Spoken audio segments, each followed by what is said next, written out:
Each time a man stands up for an ideal, or acts to improve the lot of others, or strikes out against injustice, he sends forth a tiny ripple of hope, and crossing each other from a million different centers of energy and daring, those ripples build a current which can sweep down the mightiest walls of oppression and resistance.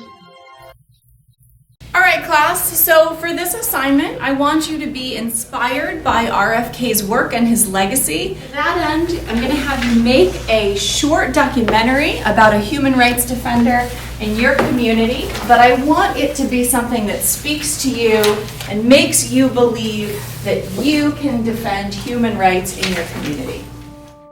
I wasn't sure which human right to decide for my project, so I spoke to my friends about it to see which one would be best. Then, after some research, I decided to go with Article 19, freedom of speech, since I think it really resonated with me and my experience as a Black woman.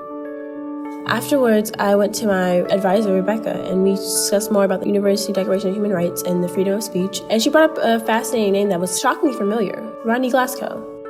And then I remembered that I met him at the diversity conference earlier this year, and eager to learn more about what he had to say about the freedom of speech, I reached out to him to talk, and he said yes. Right. That makes any sense. It does. So why do you think freedom of speech is so important? Freedom itself is important. Speech is important, so freedom of speech would be important. But also words have an immense power. And if you take away my ability to use words, to say words, then you impact my ability to think words, and you impact my ability to act upon my thoughts. It is an enslavement to take away freedom of speech.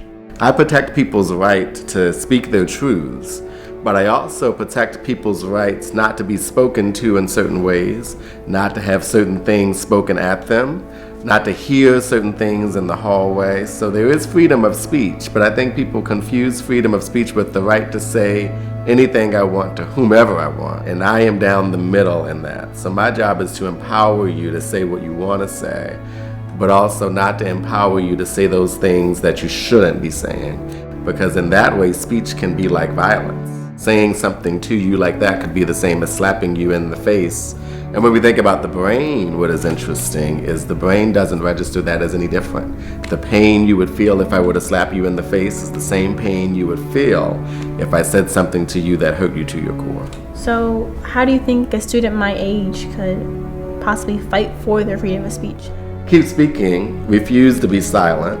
Don't always think getting louder means being heard. There is the power in a whisper, but a whisper is not the same as silence. It is a form of love to hear each other when it's difficult, when you have to strain, when you have to focus. It's one thing to hear me when it's easy. It's one thing to hear me when I'm shouting, but if somebody tries to take your speech, our inclination is to keep shouting. And part of that is great, and that's empowering, but also to keep speaking even when no one's listening, because someone will hear you. And so thinking about, just because no one is listening to me now, does that mean I should stop speaking, right? What would happen if I just kept talking? What would happen if I just kept speaking? What would happen if I refused to be silent? Thank you. That was amazing. That was wow. I chose Rodney as my human rights defender because when I heard him speak for the first time at the diversity conference, I felt he was speaking to me and to my story and to my experience. And he's speaking to thousands of other young people that were listening, dying to be heard. When Rodney fights for the freedom of speech every single day in his line of work, he fights for our stories to be told, our experience to be heard, and our presence to be acknowledged. All right, I'm super excited to see your final projects today. So our first documentary about a human rights defender will be Jalsa's. Welcome.